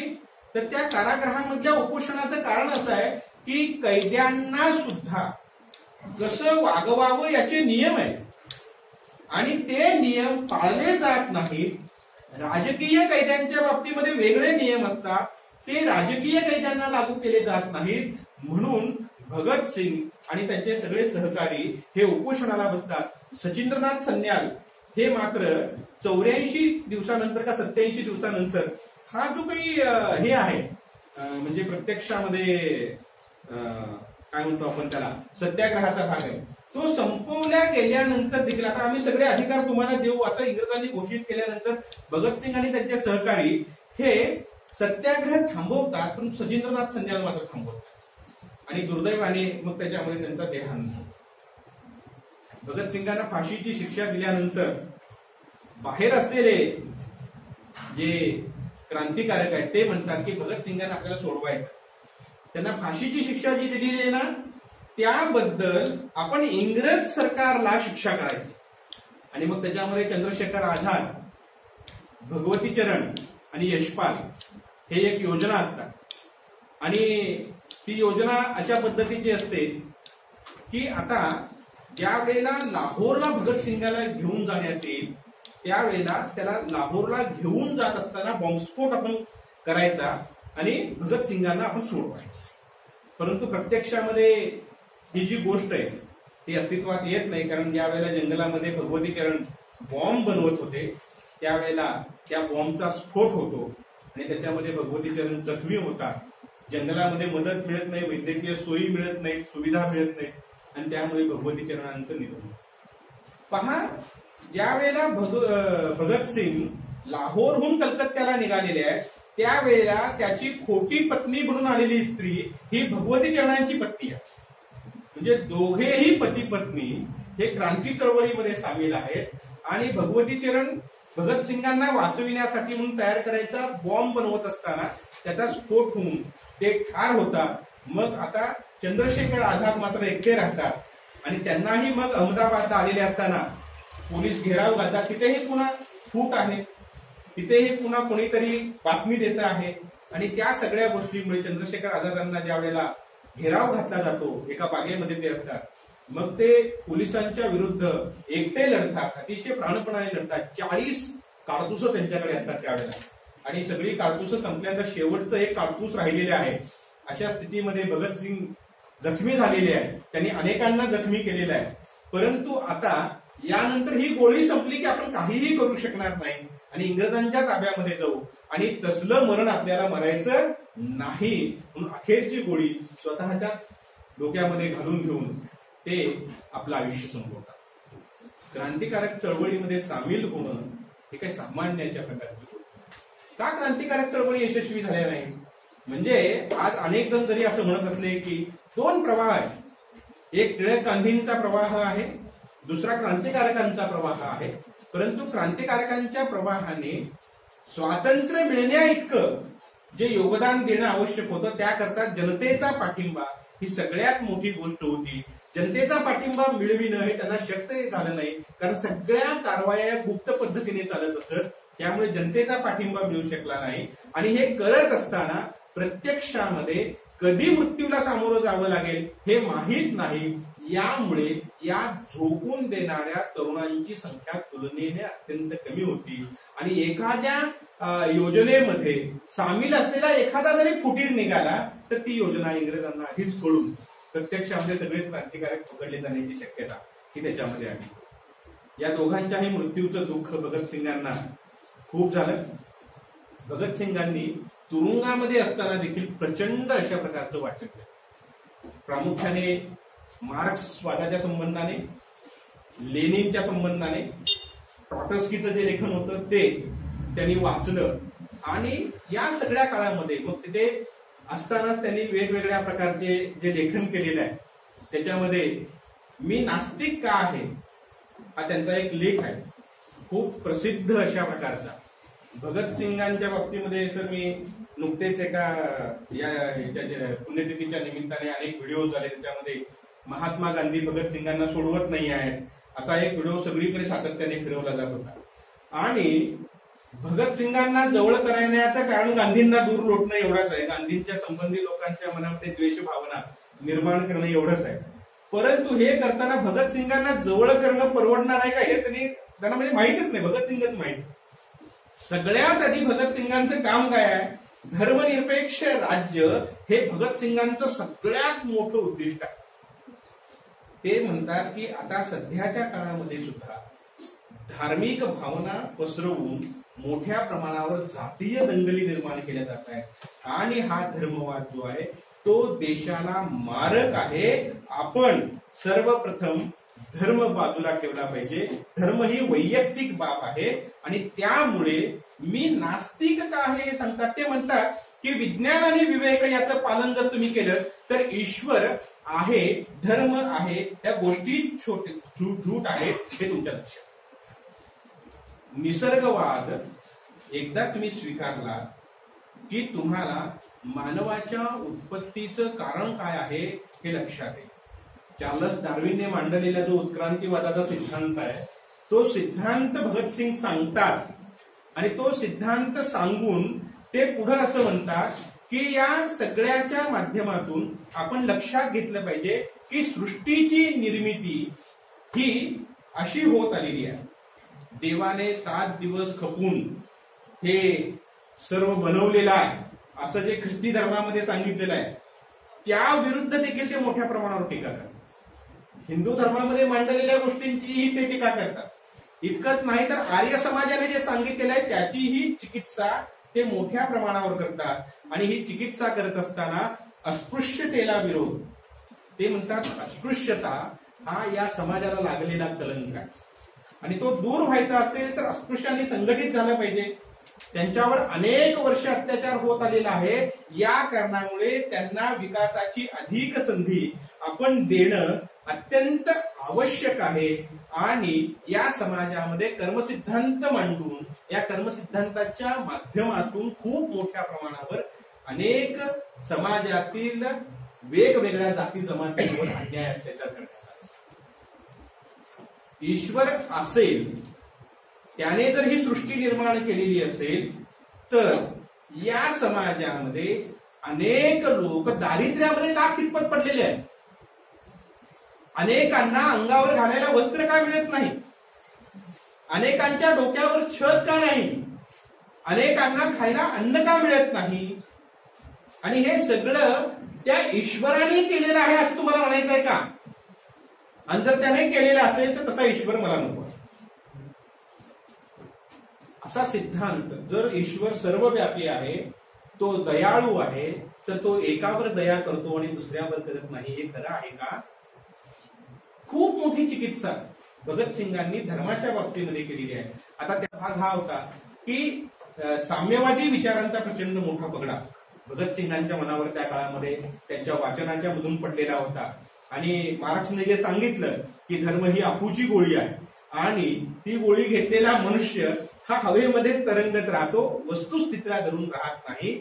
वास्तवाचं भान हे आपल्याला यायचं असेल तर आपण विवेकवाद स्वीकारला पाहिजे, आपण विज्ञानवादी झालं पाहिजे, आपण वस्तुस्थितीला धरून विचार केला पाहिजे. ही भूमिका भगतसिंगांनी मांडली आणि जमातवादाच्या विरोधामध्ये जे विचार भगतसिंगांनी मांडले ते आजही तितकेच लागू पडणारे अशा प्रकारचे आहेत. आपल्याला लक्षात येईल संकुचित वृत्ती ही दूर करणं. पत्रकारांवर खूप टीका केली. ते म्हणतात की या देशामध्ये ऐक्य ठेवायचं असेल, एकता ठेवायची असेल तर ते काम कुणाचं आहे, पत्रकारांचं आहे, वृत्तपत्रांचं आहे. आणि वृत्तपत्राने जर जमातवादी मथुरे हे वर्तमानपत्राच्या मुख्य पानावर, पहिल्या पानावर छापायला सुरुवात केली तर समाजामध्ये दुही निर्माण होईल आणि या दुहीतून कधीच देशाचं समाजाचं कल्याण होणार नाही, अशा प्रकारची भूमिका ही भगतसिंगांनी मांडलेली होती. प्रत्यक्षामध्ये किती त्याची जेवढी उंची होती भगतसिंगांची, तेवढी देखील खोली नीट त्यांना शेवटच्या काळामध्ये फाशीच्या द्यायच्या काळामध्ये ठेवण्यात आलेल्या कोठडीची नव्हती. अतिशय अंधारी अशा प्रकारची कोठडी, दिवा नाही, पाण्याची नीट सोय नाही. आणि त्या सगळ्या काळामध्ये सुखदेव भगतसिंगांना असं म्हणतो की मला आत्महत्या करावीशी. भगतसिंग धर्माच्या बाबतीमध्ये एका दृष्टीने विचार करताना ते असं म्हणतात की आजपर्यंतच्या सगळ्या क्रांतिकारकांनी जे आत्मबलिदान केलेलं आहे, सगळ्या भौतिक गोष्टींचा त्याग केलेला आहे, कुटुंबाचा जो त्याग केलेला आहे, हे सर्व करण्यासाठी धर्म ही त्यांना प्रेरणा म्हणून उपयुक्त ठरलेला. परंतु धर्माच्याही पलीकडे जाऊन, त्याच्याही पलीकडे जाऊन विचार करण्याची आवश्यकता आहे. खरं तर भगतसिंग ज्या उंचीला पोहोचलेला होता विचाराच्या, ते पोहोचणं हे खूप कमी लोकांना शक्य आहे. सर्वसामान्य लोकांना ते शक्य नाही. परंतु धर्माचं महत्वही भगतसिंग नाकारत नाही. तो नैराश्याच्या काळामध्ये उपयुक्त ठरतो असं म्हणतो. कारण शेवटच्या काळामध्ये भगतसिंगांनी धर्म ग्रंथांचं वाचन करावं, देवाचं नामस्मरण करावं, असं ज्या वेळेला त्या कोठडीचा जो अधिकारी होता, तिथला प्रमुख होता, तो त्याला जेव्हा सांगतो तेव्हा म्हणतो ही माझ्या कसोटीचा काळ आहे. मी ज्या वेळेला असं म्हणतोय, सुखामध्ये देव न मानणारे अनेक जण भेटतील तुम्हाला, पण मनुष्य दुःखामध्ये सापडला, अडचणीत सापडला की सर्वात आधी काय करतो तर देवाच्या पाया पडतो. देवा मला याच्यातून बाहेर काढ. आता तूच आहे, तुझ्याशिवाय कुणी त्राता मला राहिलेला नाही. परंतु हा कसोटीचा काळ आहे. मी नास्तिक आहे असं जेव्हा म्हणतो आहे, त्यावेळेला मी देवाची नाही तर मी माझ्या कार्याचं स्मरण करेन, त्याची पूजा करेन. आणि सुखदेव ज्या वेळेला आत्महत्या करायचं म्हणतो, त्यावेळेला सुखदेवाला तो असं सांगतो भगतसिंग की आत्महत्या करणं हे पाप तर आहेच आहे. पाप पुण्य, स्वर्ग नरक आणि चांगलं कर्म केल्यानंतर स्वर्गामध्ये जाल, तिथे अप्सर आहेत वगैरे, हे सगळं झूट आहे असं तो सांगतो. आणि त्याच्या पलीकडे जाऊन तो असं म्हणतो की आत्महत्या केल्याने आपण कायदे मंडळामध्ये बॉम्ब टाकून लोकांमध्ये जी जागृती निर्माण केलेली आहे ती सगळीच्या सगळी एका क्षणात आपण गमावून बसू. राजकीय प्रबोधन जे आपण आपल्या मृत्यूने होणार आहे, तुम्ही नुसतं फासावर जाणार नाही तर फासावर जाण्याने असे अनेक क्रांतिकारक या समाजामध्ये निर्माण होतील. आणि ते व्हायचं असेल तर आपण फासावर गेलं पाहिजे, आत्महत्या नाही. आणि फासावर जात असताना देखील अतिशय निर्भयतेने, म्हणजे तुम्ही चित्रपटांमधून पण बघितलं असेल, मेरा रंग दे बसंती चोला हे गीत गात भगतसिंग, सुखदेव, राजगुरू हे फासावर लटकतात. खरं तर महात्मा गांधींनी भगतसिंगांना सोडविण्याचा खूप प्रयत्न केलेला होता. लॉर्ड आयर्विनच्या बरोबर त्यांची 2दा बैठका झालेल्या होत्या. तिसरी बैठक आता होणार होती आणि तिसऱ्या बैठकीमध्ये कदाचित दबाव आणखी वाढेल आणि आयर्विन कदाचित भगतसिंगांना सोडतील म्हणून पंजाब मधल्या अधिकाऱ्यांनी दुसऱ्या दिवशी पहाटे फाशी द्यायच्या दिवशी आदल्या दिवशी 7 वाजता त्यांना फाशी दिली आहे.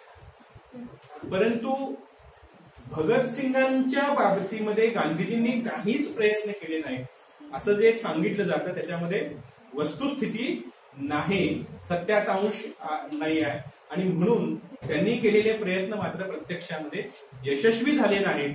किंबहुना गोलमेज परिषदेला जाण्यासाठी ती एक संधी जी आहे तीही त्यांना घालवायची नव्हती. इतर क्रांतिकारकांना त्यांच्यामुळे तुरुंगातून मुक्तता मिळाली. भगतसिंगांना मिळण्यासाठी जे प्रयत्न ते करत होते, परंतु त्यात मात्र त्यांना यश आलं नाही. आणि म्हणून आपल्या लिहिलेल्या एका लेखामध्ये मी खूप प्रयत्न करून देखील भगतसिंगांना वाचवू शकलो नाही, त्याचं वैषम्य गांधीजींनी आपल्या एका लेखामधून देखील व्यक्त केलेलं आपल्याला पाहायला मिळतं. आणि अशा पद्धतीने मग भगतसिंगांना 23 मार्च 1931 रोजी 7:35 त्यांना फाशीवर चढवण्यात आलं. खरं पाहत कसा क्रांतिकारकांच्या बाबतीमध्ये या तिघांचेही कुटुंबीय तिथे आलेले आणि सगळे कुटुंबीय बाहेर थांबलेले आहेत फाशीला द्यायच्या आधी त्यांची भेट व्हावी. आणि मग इंग्रज अधिकाऱ्यांनी, जेलरनी मात्र काही मोजक्या लोकांनाच त्यांना भेटायची परमिशन दिलेली आहे, परवानगी दिली आहे. मग असं झाल्यानंतर सगळेच जण म्हणतात आम्ही सगळे आलेलो आहे, आम्हाला सगळ्यांना भेटायला हवाय. सुखदेवांच्या कुटुंबियांना भेटू देत नसाल तुम्ही तर आम्ही कोणीच भेटणार नाही. कोणाचेही कुटुंबीय त्यांना भेटत नाहीत. न भेटताच त्यांना फाशीची शिक्षा होते. त्यामुळे प्रचंड उद्रेक, जर त्यांचे मृतदेह दिले ताब्यामध्ये तर समाजामध्ये प्रचंड मोठा उद्रेक होईल, कारण देशभर प्रचंड संतापाची लाट होती. म्हणून जेलची पाठीमागची भिंत पाडून त्यांच्या तिघांचेही मृतदेह तिथून काढून गेले जातात आणि एका नदीकाठी घेऊन बेवारस मृतदेह जाळले जातात.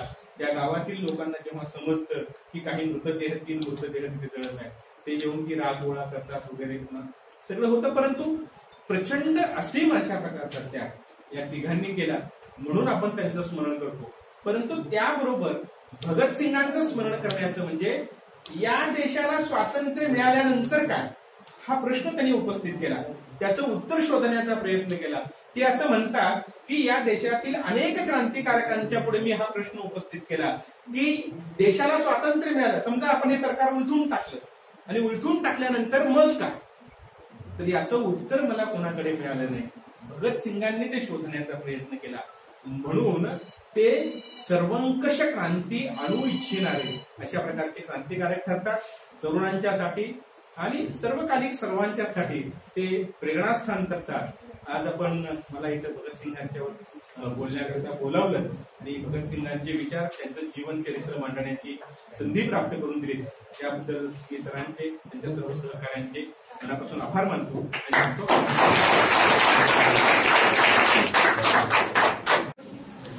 अवघ्या 23 वर्षामध्ये भगतसिंगांनी केलेल्या कार्याचं विश्लेषण आपण महाविद्यालयातील विद्यार्थ्यांसमोर या ठिकाणी मांडला. भगतसिंगांनी जसं वाचनाची आवड होती आणि त्या वाचनाच्या आवडीतून त्यांनी एक मोठं कार्य केलं, तसं आजकाल महाविद्यालयामध्ये ज्या तरुण तरुणी आहेत त्यांनी देखील वाचन संस्कृती जपली पाहिजे आणि त्याचा फायदा तुम्हाला तुमच्या आयुष्यामध्ये नक्की होणार आहे. म्हणून वाचन हे कधीच कदापि सोडू नका. जरी मोबाईल जरी असले तर मोबाईलवर देखील तुम्हाला अनेक कथा, कादंबऱ्या किंवा अनेक वाचन तुम्हाला त्यामध्ये करता येतं. ती एक आवड, जसं मोबाईलची आवड जशी तुम्हाला लागलेली आहे तसं त्यातून देखील तुम्हाला वाचता येतं, हे एक मला या ठिकाणी सांगायचं आहे. तरी आजच्या कार्यक्रमाचे अध्यक्ष महाविद्यालयाचे प्राचार्य डॉक्टर उमाकांत चॅनसाठी सरांना मी विनंती करतो की त्यांनी आपलं मनोगत या ठिकाणी.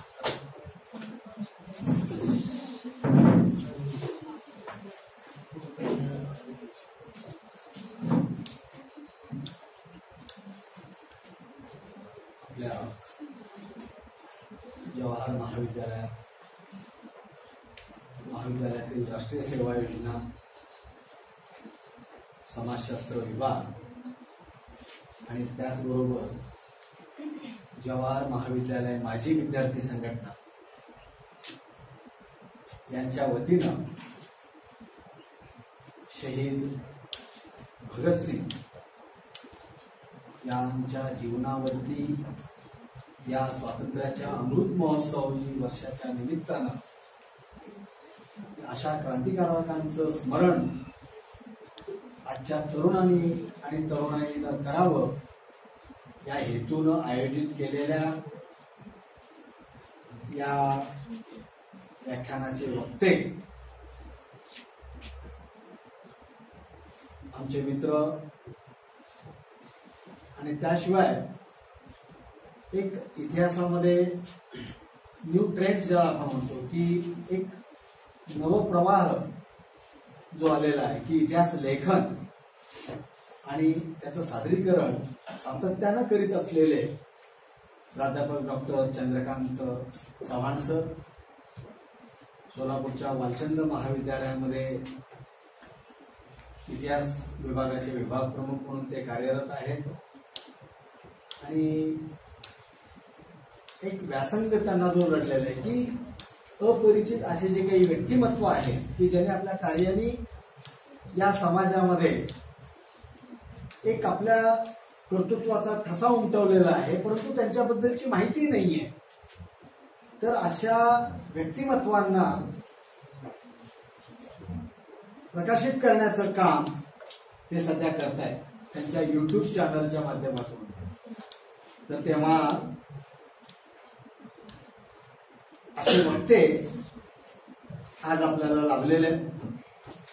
आणि इथं जवाहर महाविद्यालय माजी विद्यार्थी संघटनेचे कार्याध्यक्ष जे यापूर्वी तुमच्यासारखे विद्यार्थी होते आणि आज ते व्यासपीठावरती आहेत, ते रेवणसिद्ध आंधळकर सर, या महाविद्यालय विद्यार्थी संघटनेचे प्रसिद्धी प्रमुख तथा माजी विद्यार्थी व चिकुंद्रा येथील भैरवनाथ विद्यालयामध्ये कार्यरत असलेले शिक्षक भैरवनाथ कानडे, की जे एक पुरोगामी चळवळीमध्ये काम करणारे कार्यकर्ते आहेत, चळवळीतले कार्यकर्ते आहेत, पत्रकार आहेत, तेही आज या ठिकाणी उपस्थित आहेत. राष्ट्रीय सेवा योजनेचे प्राध्यापक डॉक्टर आगलावे सर, मुलकण्णा मॅडम, समाजशास्त्र विभागाचे स्वामी सर, सर्व प्राध्यापक सहकारी बंधू भगिनी आणि विद्यार्थी बंधू भगिनी, आतापर्यंत चव्हाण सरांनी जवळपास 1 तास भगतसिंगांच्या बद्दल तुम्हाला त्यांनी माहिती दिली. आपल्याला भगतसिंग म्हणलं की इन्कलाब जिंदाबाद हे एवढं आपल्याला माहिती, आणि भगतसिंग हे फासावर गेलेले एक तरुण. परंतु नेमकं कशा कशा पद्धतीनं ते गेले त्याचं एक सुंदर असं विवेचन, एक चित्रच त्यांच्या जन्मापासून ते अंतापर्यंत चंद्रकांत चव्हाण सरांनी आपल्या समोर त्यांनी उभं केलं. आणि सगळं पाहत असतानाच मी मला वाटतं आपल्या NSSच्या शिबिरामध्ये देखील 23 तारखेला तुम्हाला भगतसिंगवरती चित्रपट देखील पाहायला मिळाला असेल, कारण त्यांनी खास करून तिथं सेवा योजनेच्या माध्यमातून चित्रपट तुम्हाला दाखवलेले. आणि जर समजा कोणी बघितलेलं नसेल तर अजूनही तुम्ही ते चित्रपट, 2 अभिनेत्यांचे चित्रपट आहेत. एक अजय देवगण आहे लिजेंड्स ऑफ भगतसिंग मध्ये, आणि दुसऱ्या याच्यामध्ये सनी आपला बॉबी देओल याचा देखील एक चित्रपट आहे. दोन्ही चित्रपट. तर त्या चित्रपटामधून तुम्हाला काही प्रेरणा निश्चितच मिळेल. तर त्यामध्ये आता सरांनी एक मुद्दा सांगत असताना, तर संसदेमध्ये जो बॉम्ब टाकण्यात एक धमाका करायचा आणि धमाका करायचा आणि निद्रिस्त जनतेला जागृत करायचं, हा उद्देश तर होताच. परंतु जेव्हा कोर्टामध्ये खटला चालेल आणि खटला चालत असताना तिथं बॉम्ब कसं बनवायचं याच्याबद्दलची चर्चा तिथं करायची आणि ते वर्तमानपत्रात छापून येईल आणि सर्वसामान्य लोकांना देखील बॉम्ब करण्याची पद्धत ही अवगत होईल आणि प्रत्येक घरामध्ये भगतसिंग जन्मेल किंवा प्रत्येक घरामध्ये क्रांतिकारक तिथं जन्माला येतील. प्रत्येक घरामध्ये किंवा प्रत्येक भारतीय हे बॉम्ब बनवण्यासाठी सक्षम होतील. हा उद्देश त्याच्या पाठीमागे होता आणि म्हणून त्यांनी तो धमाका केला. परंतु दुर्दैव असं की नेमकं ते पुस्तुलामुळं त्यामध्ये भगतसिंग अडकले आणि भगतसिंगांच्या बरोबर मग ते सुखदेव आले, राजगुरू आले. हे जे पूर्ण चंद्रशेखर आझादांच्या मार्गदर्शनाखाली काम करणारी जी तरुण मंडळी होती, ही तरुण मंडळी ही त्या ठिकाणी आली. तर तेव्हा अशा क्रांतिकारकांच्या स्मरणाने आज आपण कुठं आहोत आणि आपण काय करतो, फक्त स्मरण करून त्यांच्या जयंती किंवा स्मृतिदिनी त्यांच्या प्रतिमेचं पूजन करणं हे एवढंच काम नाहीये. नेमकं आताची परिस्थिती काय आहे? ठीक आहे, त्यावेळेला काही विद्यार्थी म्हणतात किंवा सर असं जर त्यावेळेसाठी जर परिस्थिती असली असती तर आम्ही देखील घरादारावर तुळशीपत्र ठेवून मग आम्ही लढायला गेलो असतो की आता कुठे युद्ध चालू आहे किंवा आता कुठं आपण पारतंत्र्यात आहोत. तर तुम्ही तुमची देशसेवा किंवा देशप्रेम दाखवण्यासाठी पुन्हा एकदा देशाला गुलामीच्या जोखडामध्ये आपल्याला पाठवायचं आहे का? तर ते तसं नाही. देशप्रेम जर तुम्हाला दाखवायचं असेल, या देशासाठी जर काहीतरी करायचं असेल, समाजाप्रती जर काही करायचं असेल, तर आज समाजातले जे काही प्रश्न आहेत ह्या प्रश्नांची नीट तुम्ही उकल समजून घ्या आणि त्या सोडवण्यासाठी तुम्ही प्रयत्न करा. तर त्यासाठी युद्ध व्हावं आणि त्यासाठी सीमेवरती जाऊन लढावं अशातला भाग नाहीये. तर तेव्हा या जयंत्या पुण्यतिथ्या असतील किंवा आज देशाला 75 वर्ष झाले स्वातंत्र्य मिळून, आणि या आझादी का अमृत महोत्सव आपण हे वर्षभर साजरा करतोय की त्यामध्ये त्या काळातलं स्मरण जरी आपण केलं की कशा पद्धतीनं आपल्याला स्वातंत्र्य मिळालेलं आहे आणि ते मिळालेल्या स्वराज्याचं सुराज्य करण्याची जबाबदारी आजच्या पिढीवरती आहे, तर तेव्हा सुराज्य करण्यासाठी तरी आपण प्रयत्न केला पाहिजे. मग त्यासाठी छोटे छोटे जे काही उपक्रम आहेत जे NSSच्या माध्यमातून तुम्हाला दरवेळेला सांगितलं जातं की स्वच्छतेच्या बाबतीमध्ये असेल, इतर ज्या काही गोष्टी समाजामधील आरोग्याचे प्रश्न असतील, सांडपाण्याचे प्रश्न असतील, शेतकऱ्यांच्या बद्दलचे काही प्रश्न असतील, हे असे जे काही प्रश्न आहेत तर ते प्रश्न तुम्ही समजून घ्या. मध्यंतरी 8 मार्चच्या दिनी आपण एक व्याख्यान देखील या ठिकाणी आयोजित केलं होतं ऍडव्होकेट सविता शिंदेचं, ते तुम्ही ऐका, युट्यूबवरती आहे. तर त्यामध्ये प्रश्न काय आहेत, आज त्यावेळेचे प्रश्न वेगळे असतील परंतु आज काही प्रश्न आहेत, तर ते प्रश्न नीट समजून घ्या आणि त्या प्रश्नासाठी जर तुम्ही काम केलात तर निश्चितच आजच्या दिनाचं किंवा अशा क्रांतिकारकांचं जे काही स्मरण करतोय किंवा आझादी का अमृत महोत्सव म्हणून या 75 वर्षाच्या इतिहासातला जे आपण उजाळा देतोय तर ते कुठंतरी साध्य झाल्यासारखं वाटेल. म्हणून अशा परिस्थितीमध्ये देखील किंवा अशा या कामामध्ये तुम्ही स्वतःला सहभागी करून घ्या, हे या व्याख्यानाच्या पाठीमागचा उद्देश आहे. आणि त्यामध्ये की ज्यांनी वयाच्या अवघ्या किती म्हणजे 1907 ला त्यांचा जन्म आहे आणि 1931 हा त्यांचा मृत्यूचा तारीख आहे. 31 आणि 7 या याच्यामध्ये बघितलं तर उन्हाळ्या 22 ते 23व्या वर्षी भगतसिंग फासावर गेलेले. तर तेव्हा सुखदेव असतील, राजगुरू असतील, भगतसिंग असतील, हे सगळे त्या कालखंडातले क्रांतिकारक आणि या क्रांतिकारकांचा आदर्श आपल्या डोळ्यासमोर घेऊन या समाजाला आणि या देशाला देखील कशा पद्धतीनं आपल्याला पुढे घेऊन जाता येईल. आणि अब्दुल कलामांनी जे म्हणलं की येणाऱ्या या पर्वामध्ये आपला देश हा महासत्ताक होईल याच्या पाठीमागची भावना, कारण संपूर्ण जगाच्या पाठीवरती तरुणांची संख्या जर कुठं जास्त असेल तर ती भारतात आहे.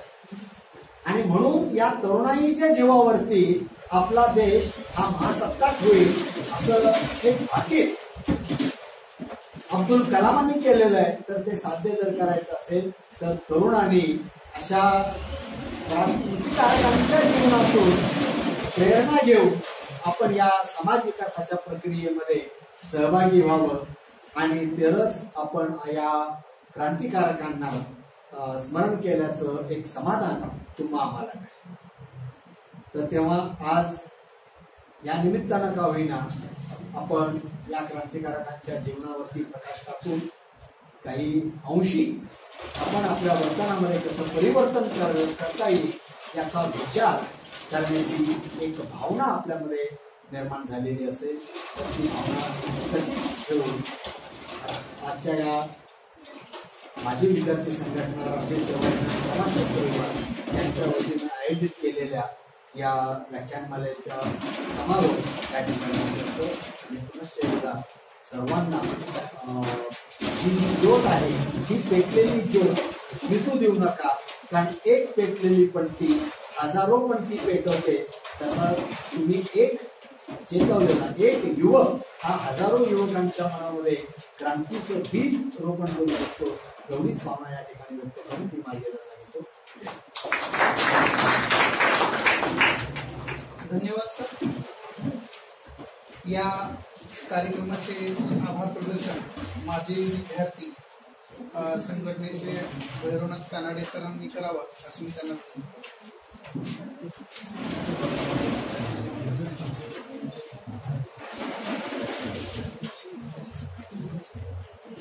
जवाहर कला विज्ञान वाणिज्य महाविद्यालय नांदूर च्या राष्ट्रीय सेवा योजना विभागाच्या वतीने समाजशास्त्र विभाग आणि जवाहर कॉलेज माजी विद्यार्थी संघटनेच्या वतीने खरं तर ज्यांच्या स्मृती आज जागविल्या गेल्या त्या शहीद भगतसिंग हे क्रांतिकारक या विषयाला न्याय देण्याच्या दृष्टिकोनातून आयोजित केलेल्या या व्याख्यानमालेच्या कार्यक्रमाचे अध्यक्ष या महाविद्यालयाचे प्राचार्य यांनी आम्हाला घडवलं असे आदरणीय प्राध्यापक डॉक्टर उमाकांतजी चरणशेट्टी सर यांचे मी सर्वप्रथम या ठिकाणी आभार व्यक्त करतो। खरं तर एक हिंदी कवी असं म्हणतो की अपनी माँ की आंचल में कभी आकर के तो देखो, इस देश की मिट्टी को आंखों से लगा कर देखो, अरे इस आजादी को आसान समझने वालों अपने बेटों की बलि तो कभी चढ़ा करके तो देखो। कारण देशाचा अमृत महोत्सव साजरा करत असताना शहीद भगतसिंग सारख्या, सुखदेव राजगुरू सारख्या या क्रांतिकारकांची आजच्या युवकांना देशाला किती गरज आहे, त्यांचं योगदान देशाच्या क्रांती लढ्यामध्ये किती महत्वाचं आहे याचं सविस्तरपणे विवेचन अतिशय सैद्धांतिक पद्धतीनं विज्ञानवादी दृष्टिकोनातून ज्यांनी आपल्या समोर मांडलेलं आहे असे वालचंद महाविद्यालयाचे प्राध्यापक आणि आजच्या कार्यक्रमाचे प्रमुख वक्ते आदरणीय प्राध्यापक डॉक्टर चंद्रकांतजी चव्हाण सरांचे मी आभार व्यक्त करतो। खरं तर देशाच्या स्वातंत्र्यावरती पारतंत्र्याचे काळे ढग घोंगावत असताना की भारत माता ब्रिटिशांच्या गुलामगिरीने करकचून बांधली गेलेली असताना सुद्धा स्वतःच्या घरावरती तुळशी पात्र ठेवून स्वतःचं बलिदान ज्यांनी समर्पित केलं असे शहीद भगतसिंग हे आजच्या स्थितीमध्ये देशाला का गरजेचे आहेत याचं सविस्तर उद्बोधन आजच्या या व्याख्यानमालेच्या माध्यमातून चव्हाण सरांनी करून दिलेलं आहे। तेव्हा मी महाविद्यालयाच्या वतीनं माजी विद्यार्थी संघटनेच्या वतीने पुनश्च एकदा त्यांचे आभार व्यक्त करतो आहे। राष्ट्रीय सेवा योजना विभागाच्या कार्यक्रम अधिकारी आणि या महाविद्यालयाच्या माजी प्राचार्य ज्यांच्याही मुळे मला खरं तर घडता आलं, बोलता आलं, लिहिता आलं अशा आदरणीय डॉक्टर अनिता मुतकन्ना मॅडम त्यांचेही मी आभार व्यक्त करतो आहे। या विभागाचे प्रमुख आदरणीय डॉक्टर सूर्यकांतजी आगलावे सर यांचेही मी आभार व्यक्त करतो। माजी विद्यार्थी संघटनेचा हा जो काही जगन्नाथाचा रथ आहे तो यथाशक्ती पुढे घेऊन जाण्याचं काम ज्यांच्या मार्गदर्शनाखाली आम्ही करतो आहोत, जसं की चंद्रशेट्टी सर हे सगळं काही करतायत, पण त्यांच्या सोबत समर्थपणे आदरणीय डॉक्टर एम.बी. विराजदास सर आहेत, डॉक्टर विश्वास माने सर आहेत आणि या माजी विद्यार्थी संघटनेचे कार्याध्यक्ष म्हणून या मंचावर उपस्थित असलेले माझे सहकारी एकेकाळी जसं आम्ही समोर आज आमचे आजी विद्यार्थी उपस्थित आहेत तिथं आम्ही बसत होतो, पण तिथं आम्हाला तिथून इथंपर्यंत या सर्व प्राध्यापकांनी घेऊन आलेलं आहे। खरं तर मला आजही इथं बोलत असताना फार मी सद्गतीत होतोय, फार भावनिक मी होतो आहे, कारण या कॅम्पसनं, या वर्गानं, या बाकड्यानं आम्हाला घडवलेलं आहे। एकेकाळी मागे बसणारा भैरवनाथ आता पुढे आलेला आहे। माझ्या जीवनाला आकार देणारे हे सर्व प्राध्यापक आहेत। खरं तर त्यापैकी आमचे आंधळकर सर आहेत, एका चांगल्या शाळेचे मुख्याध्यापक आहेत, मी शिक्षक आहे, त्यांचेही मी आभार व्यक्त करतोय। आमचे राजमाने सर, आमचे आदरणीय उपस्थित असलेल्या मॅडम आणि माझ्यासह आम्हा सर्व या कॉलेजमध्ये शिकून गेलेल्या माजी विद्यार्थ्यांच्या जीवनाला नुसतंच आकार नाही, आकार देत देत आमचं जगणं ज्यांनी खरं सुंदर केलं, प्रतिष्ठित केलं, आमची एक वेगळी ओळख या महाविद्यालयाचा विद्यार्थी म्हणून ज्यांनी निर्माण केली। खरं तर मी वेळाभावी सगळ्या माझ्या गुरुवर्यांची नावं न घेता आपल्यासाठी आपल्या चरणी मी नतमस्तक होतो आणि हे आभार व्यक्त करत असताना मला इथपर्यंत आम्हा सर्व माजी विद्यार्थ्यांना इथपर्यंत घेऊन जाण्याचं जे सर्व श्रेय ज्यांना जातं ते समोर उपस्थित असलेले माझे सर्व गुरुजन वर्ग त्यांचेही मी या ठिकाणी नम्रपणे या ठिकाणी आभार व्यक्त करतो। वीरभद्र स्वामी सर आणि खरं तर शहीद भगतसिंग यांचं जे स्वप्न जे अधुरं आहे ते अधुरं स्वप्न पुन्हा एकदा आपल्याला तेवढं करायचं असेल, जसं की या देशाच्या पारतंत्र्याच्या आक्रोशामध्ये सुद्धा स्वातंत्र्याचा महायज्ञ ज्यांनी तेवता केला असे थोर क्रांतिकारक शहीद भगतसिंग यांच्याबद्दल बोलताना चव्हाण सर म्हणाले, जनतेच्या प्रेमाची शक्ती ज्यांच्याजवळ असते त्यांच्याजवळ इतिहासाला वेगळं वळण लावण्याचं सामर्थ्य असतं, त्यापैकी शहीद भगतसिंग। आणि म्हणून त्यांच्या विचाराचा आपण इथे आज जागर करतो आहोत. ज्यांच्या प्रतिमेला आपण इथे पुष्प अर्पण केलं, वंदन केलं. मी कधीच त्या प्रतिमा मानत नाही, तर त्या प्रेरणा आहेत. त्या प्रतिमेकडे बघितल्यानंतर एक प्रेरणा, एक ऊर्जा मिळते आहे. माझ्या सर्व माजी विद्यार्थ्यांचे या ठिकाणी मी आभार व्यक्त करतो. आणि आजच्या या कार्यक्रमाला पूर्ण विराम न देता आम्हाला कुलकर्णी सरांनी शिकवलेलं आहे, नळगे सरांनी मराठीमध्ये शिकवलेलं आहे, सर्व गुरुजनांनी शिकवलेलं आहे की कुठल्याही गोष्टीला पूर्णविराम द्यायचा नसतो, तर त्याला स्वल्पविराम द्यायचा असतो. आणि अखंडपणे हा आमचा माजी विद्यार्थी संघटनेचा जो काही विचाराचा किंवा जगन्नाथाचा जो रथ आहे, आदरणीय गुरुजींच्या प्रेरणेतून आम्हाला इथं घडता आलं, वाढता आलं. वंदनीय श्रद्धेय गुरुजींच्या विचाराचा हा वारसा पुढे आम्हाला घेऊन जाण्याच्या दृष्टिकोनातून या महाविद्यालयानं असंच आम्हाला बळ द्यावं, ऊर्जा द्यावी, ताकद द्यावी. आम्हाला पुन्हा एकदा क्षितिजाच्या पलीकडे झेप घेण्याचं बळ द्यावं आणि पुन्हा एकदा माझी या महाविद्यालयाचा विद्यार्थी या नात्यानं हे संघटन पुढे घेऊन जाण्याच्या दृष्टिकोनातून आम्हाला यथाशक्ती हे योगदान देता यावं, यासाठी आपल्या सर्वांच्या आशीर्वादाची मी अपेक्षा व्यक्त करतो आणि माझं हे आभार प्रदर्शन या ठिकाणी थांबवतो. जय हिंद, जय महाराष्ट्र.